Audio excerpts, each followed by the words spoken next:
Hoje eu quero falar de 3 notícias. Eu quero falar do Joe Biden, que diz que não quer mais importar petróleo e gás da Rússia. Eu vou falar sobre o aumento do diesel do petróleo feito aqui pela Petrobras e que já vai ser repassado nas distribuidoras. E também vou falar sobre o trigo, que vem aumentando e isso gera impacto para a gente aqui no Brasil. O Joe Biden ele quer simplesmente parar de importar petróleo e gás da Rússia. Isso vem na esteira das sanções econômicas que estão sendo colocadas aí para a Rússia pelos países do Ocidente, pelos Estados Unidos, e visa, de certa forma, machucar a economia russa. Por que eu digo de certa forma? Porque tem uma questão aí. Ele quer banir a importação de petróleo e gás, porém, os Estados Unidos importa apenas 8% de todas as suas importações de petróleo e gás da Rússia. Ou seja, é muito pouca coisa.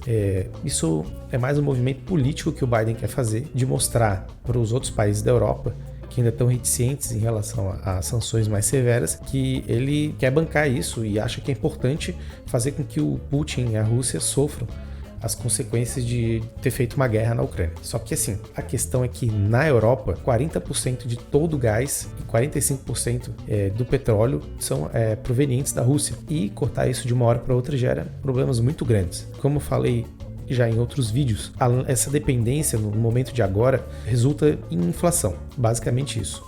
E já antes, em função da pandemia, de problemas de desarticulação econômica, a inflação de custos, né, a inflação de oferta, ela já estava subindo e já ia gerar um impacto de qualquer forma. Agora, com a guerra e com essas sanções econômicas, isso vai ser muito maior, vai ser amplificado. E os países da Europa que dependem do gás russo estão reticentes em adotar esse tipo de sanção que o Biden adotou em relação à Rússia. Não querem fazer isso e estão jogando para o longo prazo a mudança de matriz energética. Se for cortado o gás que está vindo da Rússia para a Europa, isso vai gerar um problema econômico-social muito grande. Então, o movimento do Biden ele é ousado, ele quer impor comportamento para os países da Europa e pressionar o Putin, mas olhando para o factual da coisa, é muito difícil disso ocorrer, pelo menos por agora, porque não há alternativas para a Europa para o gás que vem da Rússia. Vamos ver o que vai desdobrar disso aí, mas acredito que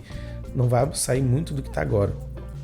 Obviamente a Europa quer depender menos do Putin, da Rússia e até de combustíveis fósseis, né? Isso já é uma coisa que está programada. Em 2060 tem um compromisso, aliás, em 2050 existe um compromisso de que isso aconteça, que a matriz energética mude e que se dependa menos de hidrocarbonetos, mas por agora eles ainda dependem muito da Rússia. Bom, a outra notícia é aqui no Brasil, combustível vai aumentar, a gasolina vai aumentar nas refinarias, assim como o diesel. O aumento da gasolina vai ser na casa dos 19% e do diesel 25%.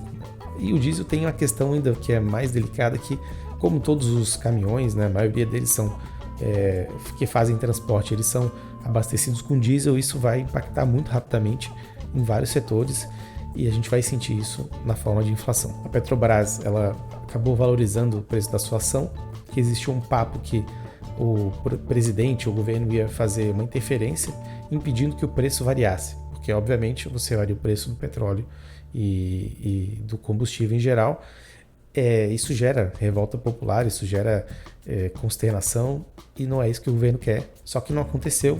O governo não interferiu e os preços aumentaram. Esse mercado a gente vai ter que acompanhar, porque a Rússia, né, isso tem a ver com a guerra, né? A Rússia é o grande player de petróleo. Quanto mais tempo a guerra continuar e quanto maiores as movimentações em relação às sanções econômicas, mais vai haver pressão para que esse preço aumente e a gente sinta esse impacto. Da mesma forma acontece com o trigo. Nós importamos bastante trigo, a gente depende muito do trigo que vem de fora.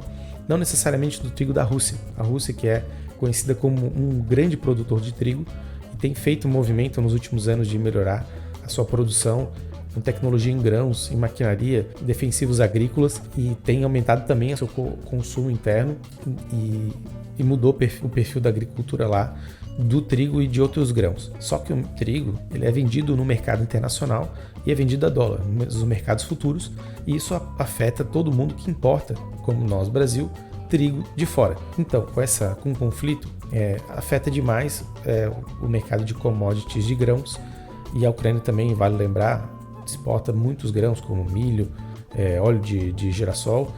É um setor, é um local onde, economicamente falando, a gente tem muito a ser prejudicado.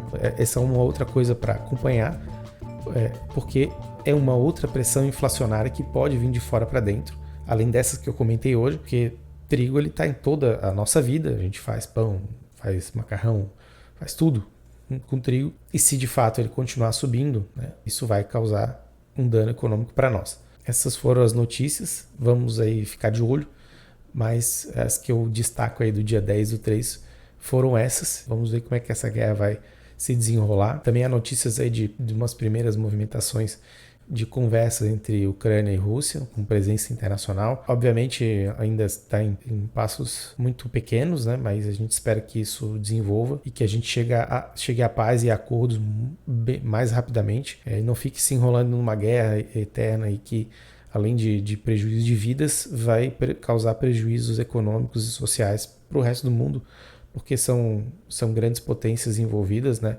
A Rússia diretamente e países da Europa e os Estados Unidos indiretamente. Mas é isso. Por hoje era só e até mais.